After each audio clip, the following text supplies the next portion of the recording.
Keeping the Flow podcast, hosted by Jason and Chad.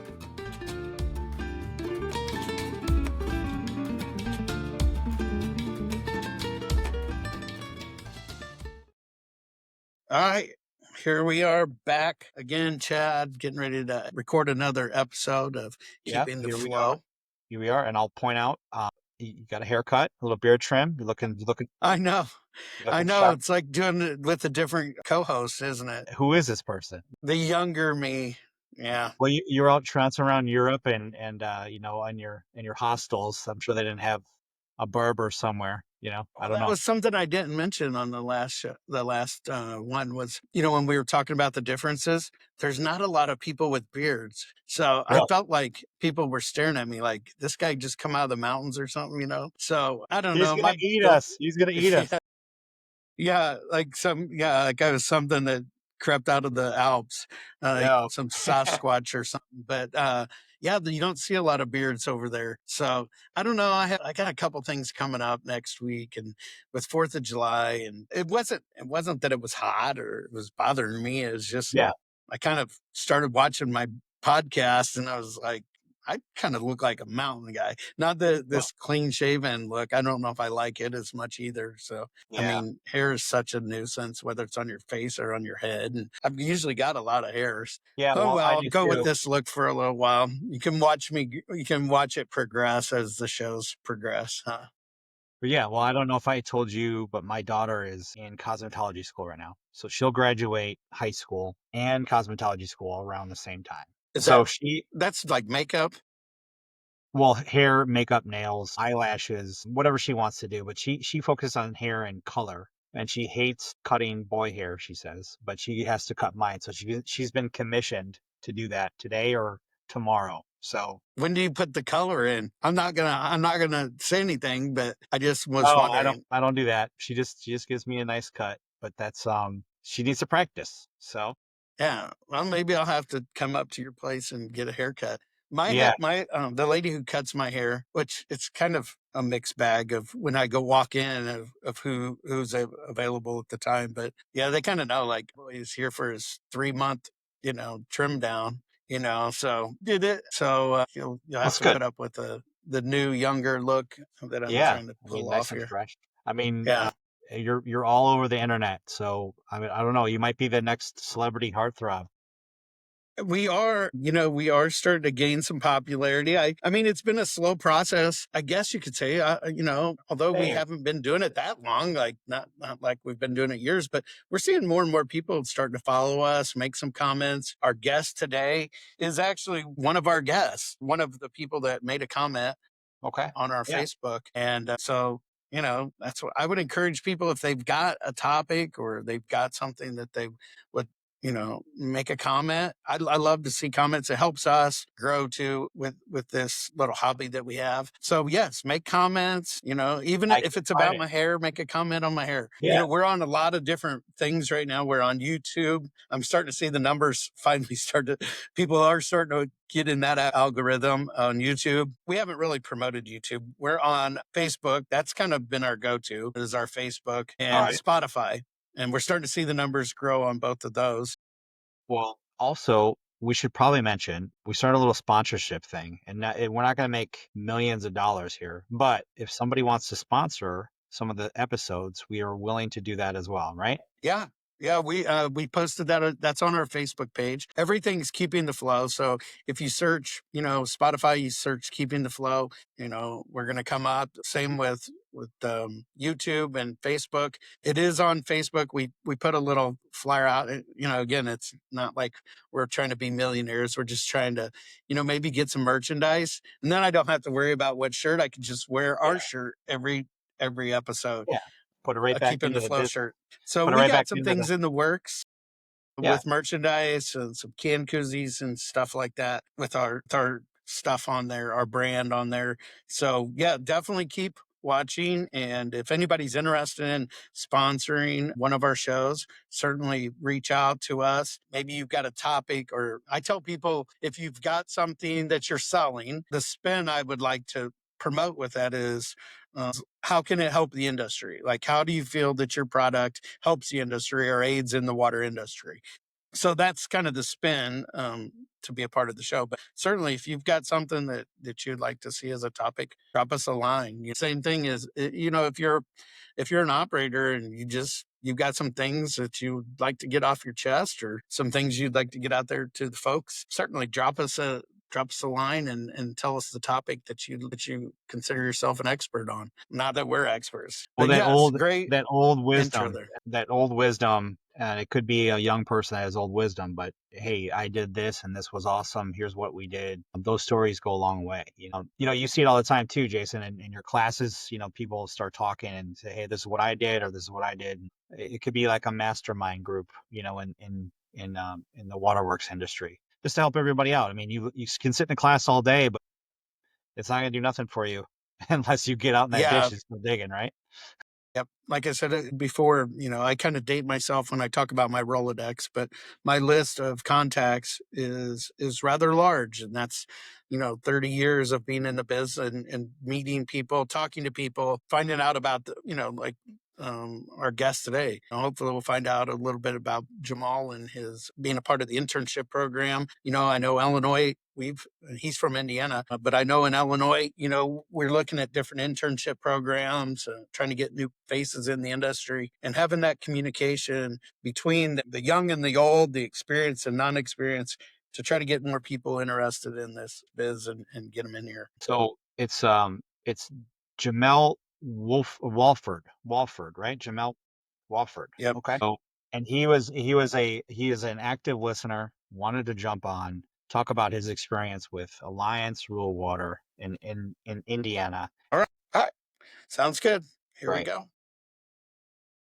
Welcome back to another episode of Keeping the Flow. Our special guest on the show today is Jamel Wofford. So, interesting story. So, welcome, Jamel. Yeah, well, thank you. Thank you, Chad and Jason, for having me on the show. So, a little interesting story. And Chad, I think I might have talked to you when I talked to you about getting Jamel as a guest. So, we were on Facebook. It was like a wastewater operators site, and Jamel had posted a quote. I can't even remember the quote. Shame on me now. But it stuck with me at the time, and I thought, man, I'm going to ask him if I can use it. So I sent him a text, a messenger, and asked him if I could use that quote on our show. And I think it's like episode maybe one or two. It was one of our first episodes. So I've been trying to get Jamel on the show for a while, and we started kind of talking, and he said he was an apprentice, went through an apprenticeship program in Indiana. And I said, man, I'd really like to know a little bit more about that, because that's what our show's all about,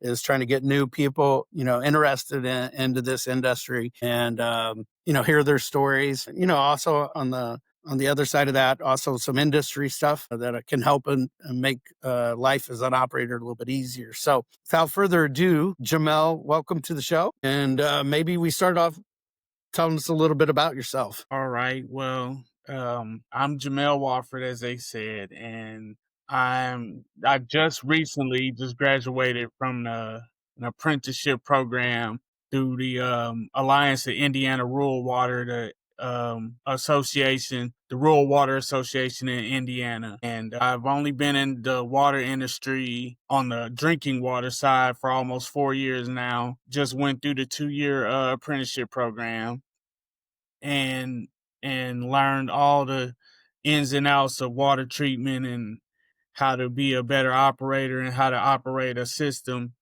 and everything. I did get licensed back in July 2024. So I got licensed in between my second and third semester. They usually want you to take the licensing exam on the third semester, but I had a little bit more time, a little extra time to take the exam, because you have to have 2 years sitting time or working time before you can actually take the test. So I did that, and like I said, I graduated. I love the program. Very, very good for my development as an operator and learning and getting licensed. So maybe, Jamel, what made you think of water treatment? You've got some public works experience, right? Yes. Yes. So I have some experience in the water industry. Back in, I believe it was the summers of '06 and '07. I had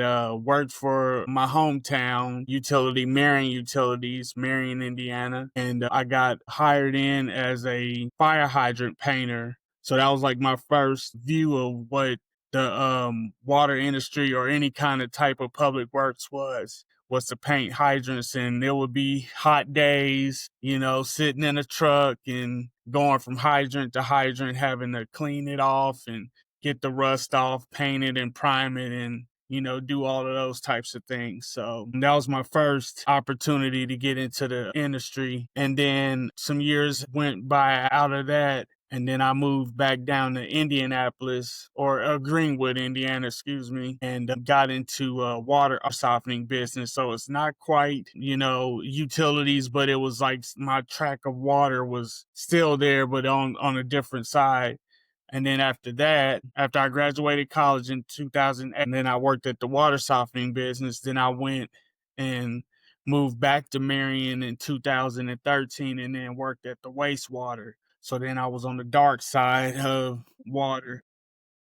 Which did you prefer? Which do you prefer, water or wastewater? Man, I would say I love water because I think I've, all the success that I've had and, getting licensed and everything is more. I didn't stay in wastewater long enough to get the benefits from it, but everybody tells me they say wastewater is better. They say water is kind of boring. Yeah. And we've talked about that, myself and Chad, we've talked about that on the show. I kind of started on that grassroots. I was the weed whipper kid and then moved up on the water side and then went over to the wastewater side and then did both. And so I get that, starting at the bottom. What motivated you to kind of say, when you were painting those fire hydrants, said, hey, maybe this could be a career? Because that's something else me and Chad and I have discussed too, the difference between a career and a job. So did you feel that this was a career maybe rather than a job? Well, back then I didn't realize it. So I was just like, more, hey, I'm trying to buy a car. I'm in college. I'm just trying to take care of myself. It was just a summer job just to get me through until I went back to school. But I would say, like, when I worked the wastewater was when I started thinking, like, man, there's something like this could be a career. And like, like I said, I didn't stay in wastewater long enough. And then years went by and I worked some different kind of jobs and, not bad jobs, just jobs. And then I was actually, one of my jobs was being an Uber driver. And I had filled out a whole bunch of applications on like Indeed and other places. And one of them had to have been where I work now, is Bargersville Utilities. And my manager at the time, he called when I was on the way doing a delivery. And he was like, well, would you like to come in for an interview? And I was floored because I was just like, a place like this, you would think that they want you to have a license. They want you to, have some kind of certification to get that job. So they hired me. And then a little bit after that, I got into the program and then speeded up to right now that I'm here and this is where I am. And it's a career, like, I love it. So what are the, in Illinois, we have classes, we have being the top in the water. On the water, it's A, B, C, D. On the wastewater, it's 1, 2, 3, 4. 1 being the top on the wastewater side and an A on the drinking water side. But what are the classifications in Indiana? And on the wastewater, I'm not quite sure. But I know on the drinking water side, it goes from 1, and then they do have from 1 to 6. So 1 being the lowest, 6 being the highest. But the asterisk on 6 is that it's only like 2 type of plants like that in the state. So it's like a rare. So 6 is rare. Okay. With like some type of technology or whatever they're doing is quite different. But so from 1 to 3 is like groundwater, and I have a WT3. That's what I have. And then 4 and 5 is more. Well, 4 is groundwater under the influence of surface water, and 5 is strictly surface water. Okay, so it kind of gives you an opportunity to. Are you a groundwater plant then? Yes, we are. Yeah. So in Illinois, they kind of classify everything is like a 4 is distribution, or a D I always remember that and tell my classes, D is easy to remember in Illinois, distribution. C, chemicals. So if you have a C license in Illinois, you're dealing with adding chemicals to the water. Yeah. And then a B and A or get into those more, coagulation, sedimentation, filters, different UV processes. So that those get into your A's and B's. Is there a certain amount of time that you have to work in Indiana to to achieve those licenses? I know you said you'd been in the industry like 4 years on the drinking water side. How many do you have to have before you can start taking tests? So with a WT3, where the classification that I have, you have to have 2 years of working experience before you can go take the test. I know UT5, which is the surface water one, one of the higher ones, you have to have 3 years. And then on the distribution side, I think they have a DSS, that's a distribution small, a DSM distribution medium, and then DSL, that's the classification that we would be under. That's a 1 year that you got to be in that classification before you could do a DSL as well, a hands-on. Do you think that has had an impact on being able to get operators in Indiana? I mean, it sounds like you got to be, start working at a plant or a municipal before you can actually get your license. Do you think that's in Illinois? We used to be that way. In Illinois, you used to have to be employed by a municipal for a certain time frame before you could even go set for the test. Well, again, like I said, I've been in the industry about 30 years. 30 years ago, when I came into the industry, they were talking then that this was that silver tsunami and they're going to need more workers. So we've been hearing this for a while. And I can't remember what episode it was. Do you remember episode it was that we talked about kind of being able to get new operators? Chad, do you remember what episode that was?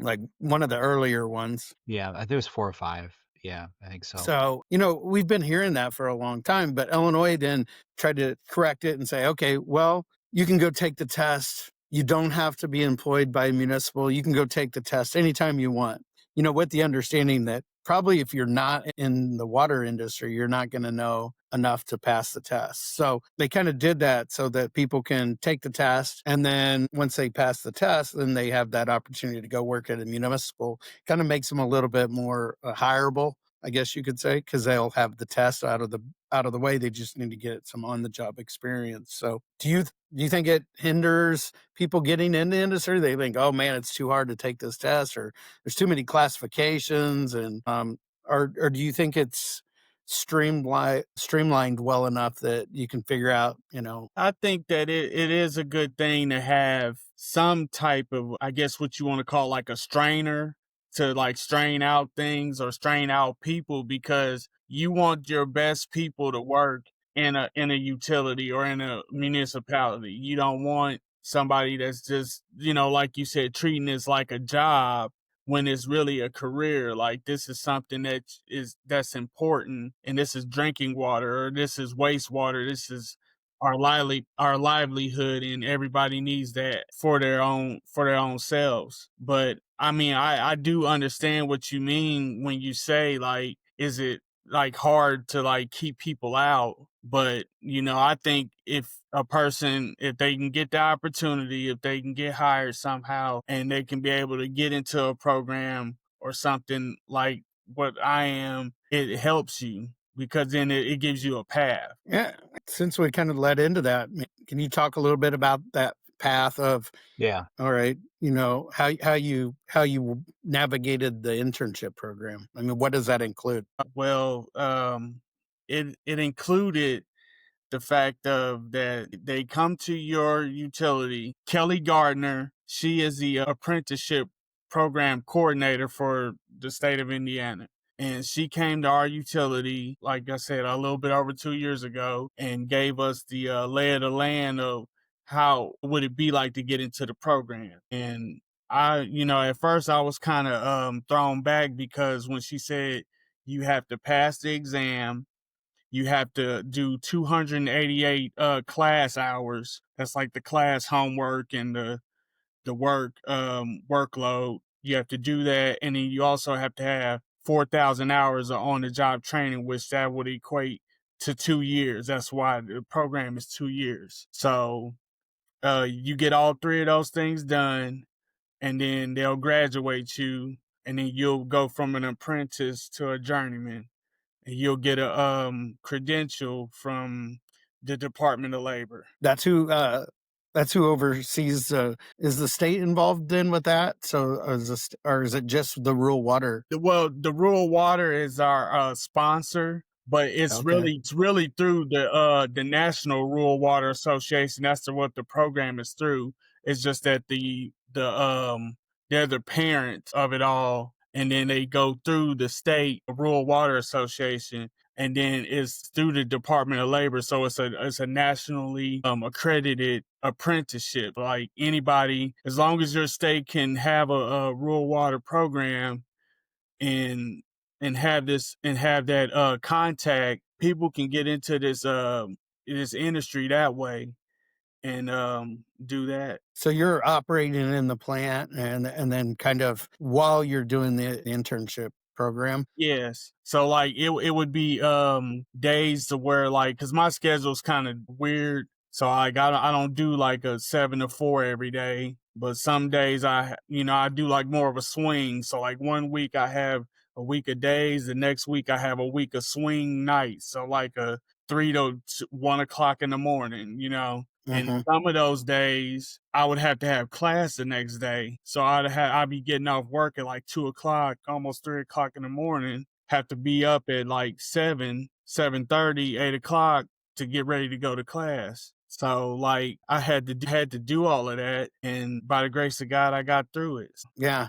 What and then do you ultimately take a test for the state of Indiana then to get your license, or is that all part of the class? No, that's not. No, it's not a part of the class. So you do your classwork, and then you do your on-the-job training hours. You log those, but then once you have your time put in, like your 2 years of work time, then you go to IDEM's website, and then you print off the form, or you get the form that says, hey, I want to take the test. You fill that out, you pay $30, and then they got to review it. Once they review it and see that it's good, and that you fit the qualifications of what you're trying to go test for, then they'll send you an approval letter in the mail saying, hey, now you can set up your test at the community college, pay them an extra fee to use their testing site, and then you can go take your test and do that. So at every point you wanna move up, that's part of the process. So you have a certain amount of time. You say, hey, I'm ready to take the test, or you go through the classes. So what's the next step? So you said you were a 3. So what do you need to do to get to a 4 if that's what you want to do? Is that the same process? Oh, okay.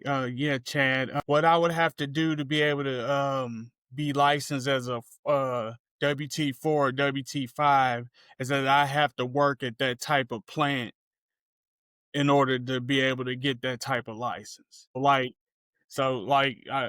Because obviously, like I said, we're a groundwater, but like some plants, they'll have both. Like if we were under influence of groundwater, under the influence of surface water at our plant, then I could get a 4. But we are strictly groundwater. We don't have any surface water intruding our aquifers or anything like that. So basically, the level system isn't based on merit or expertise necessarily. It's just based on what type of plant you work in. And if you want to move, you might have to get a different layer of certification. That's it. So you could stay there.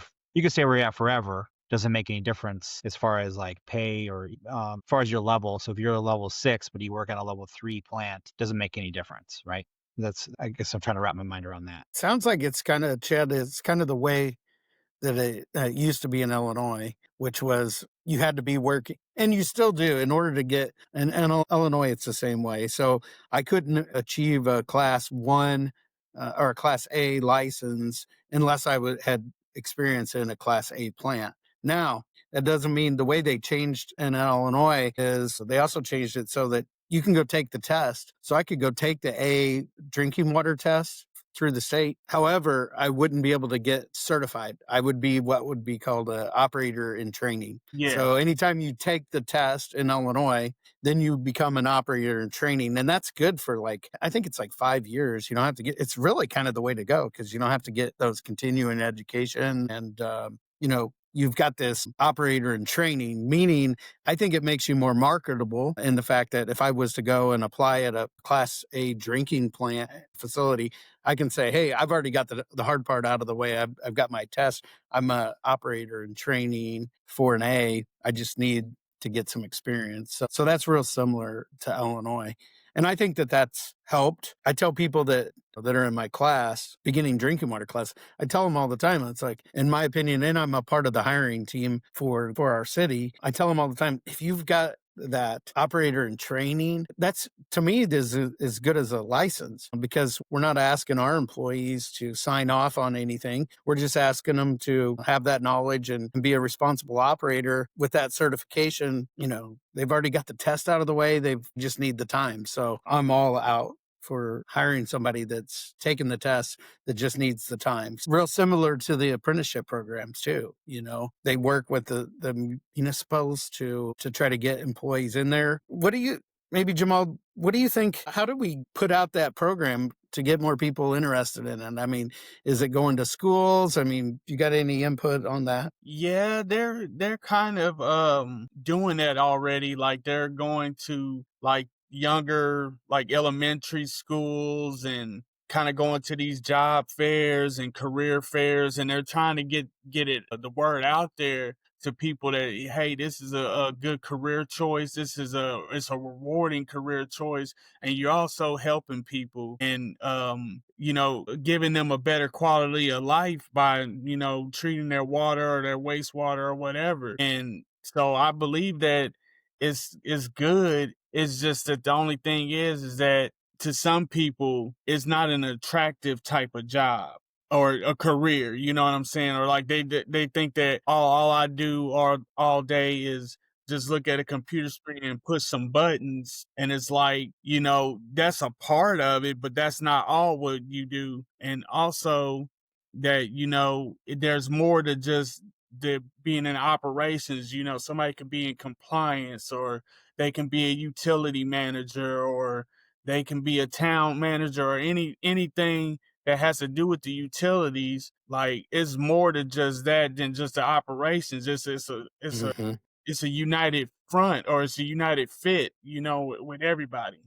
So Do you think that having the classroom work and doing the apprenticeship program, do you think it did a good job preparing you for your role in the water? Do you think they taught you, like everybody that's in my class, they're always like, man, math, I hate math and math this. And, there's more to it than just math. But do you think the class and the internship program did a good job preparing you? yeah, I do believe that they have done some things to prepare me, but they also was honest and real to saying that, hey, this is just a starting point. Like we'll see things that that has never probably been covered in that class, or just things that can happen out of the ordinary, because that's what's being an operator is all about is, different things come into play each and every day, and we got to be ready to learn how to deal with it and address it in a proper way. Did what about money?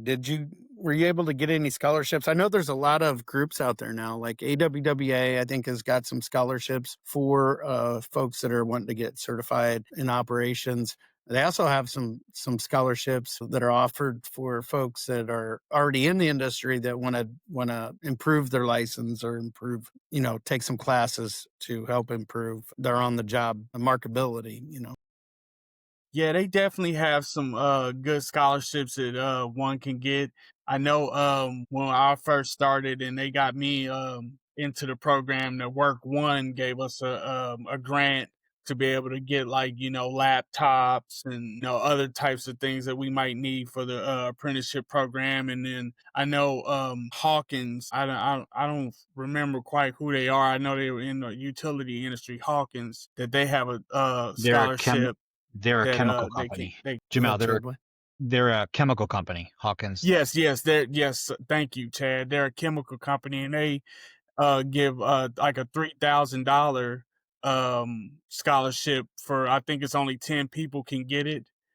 But it's across the nation. So if you get your name pulled and you get that, that's $3,000 you can get towards the apprenticeship program. And there's definitely other ones out there that'll definitely help. Definitely. What Yeah. were go ahead. That's a good thing for companies to do that, because it's twofold. One is it gets their name out there, but also you get to use their products and promote their stuff, right? And Yes. they want people to know how to use them properly. So Yes. chemicals are a thing you need to learn how to use. So it's good stuff that they're doing that. I didn't know that they did that, but that's good information. What challenges did you face with the program or getting a break into the industry?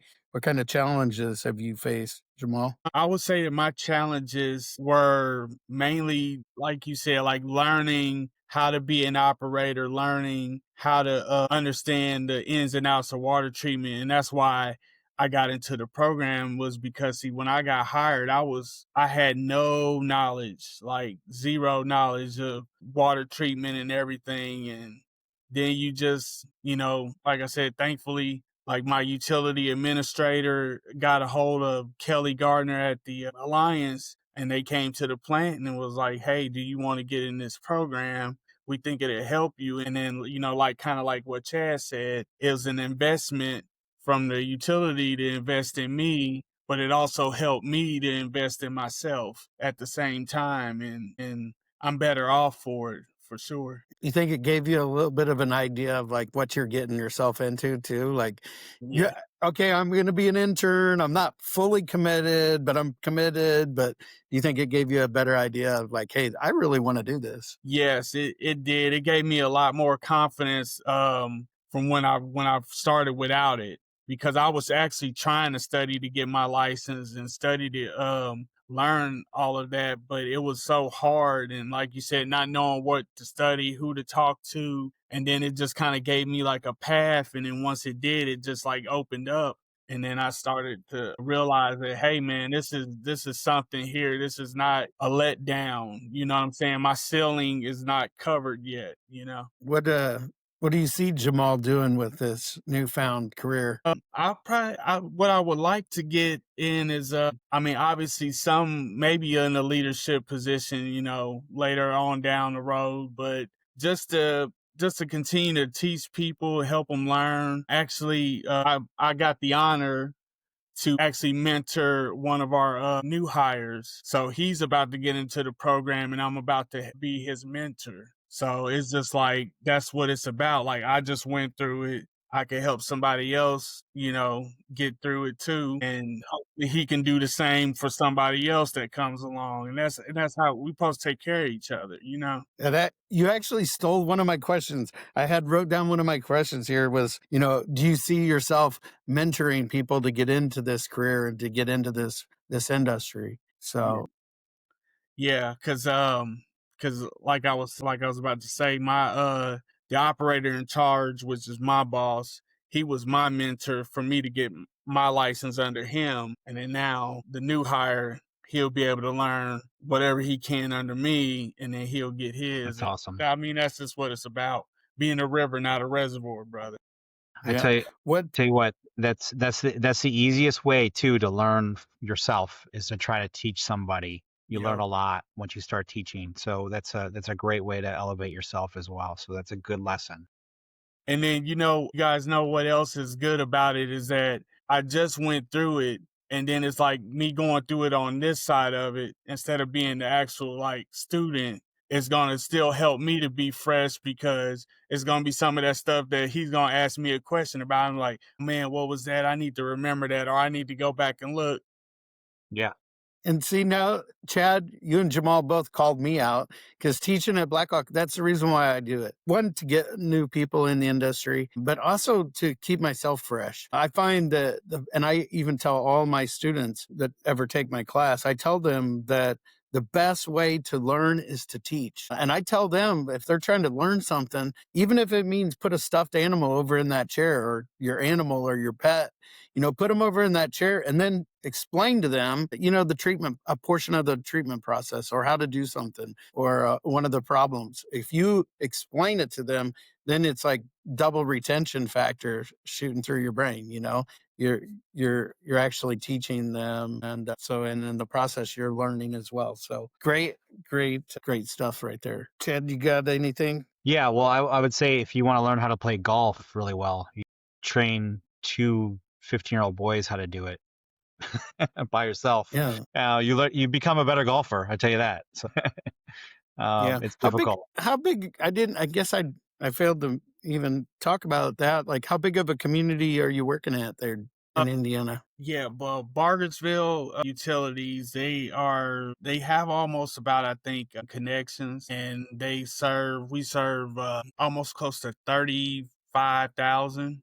Oh, We got two water plants. We have the North plant, which is the older one.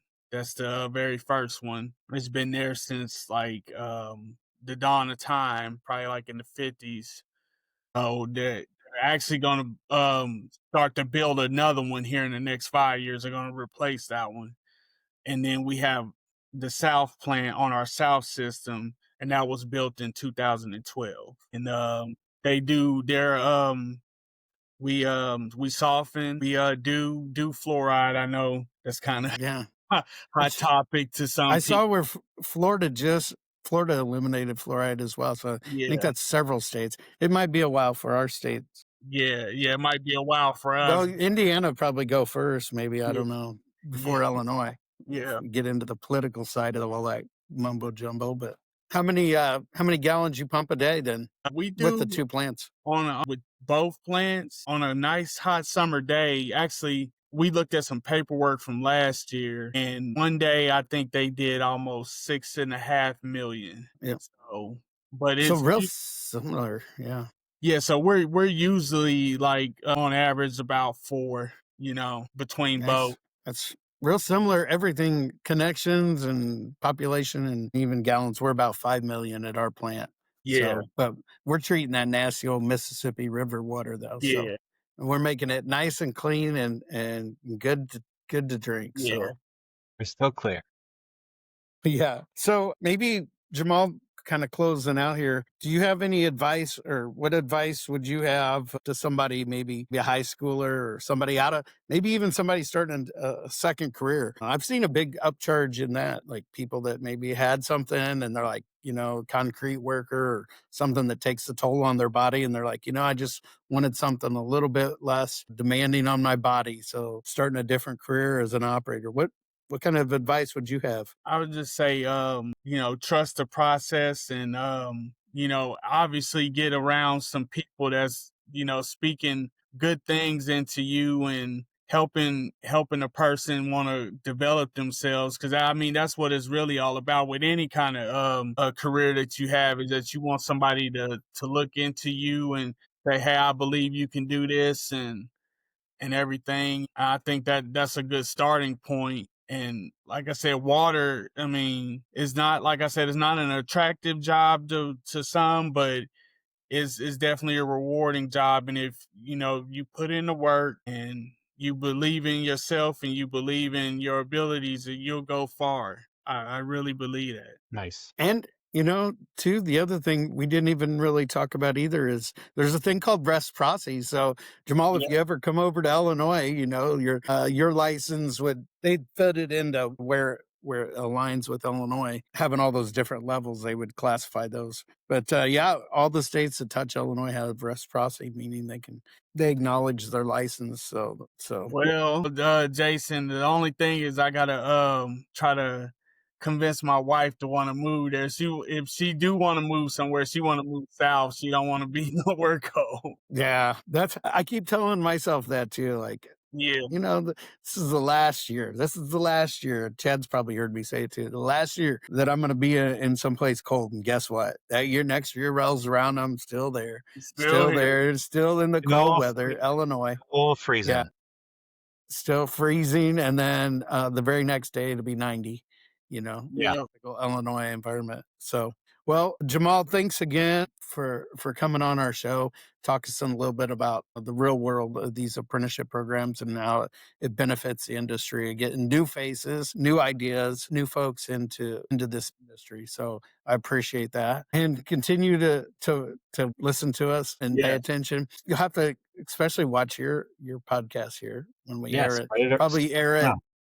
maybe towards the end of the week. Yep, most definitely. And thank you both for having me on. And, and if there's any other thing that I could send as motivation or anything, man, I most definitely will, man. I think it's always good to spread knowledge. Yep. Yeah. Sure Awesome. is. Well, Jamel, thank you for joining us. I appreciate it very Yep. much. Thank you, Chad. All right. Thanks, Jamel. Yep. Thank you.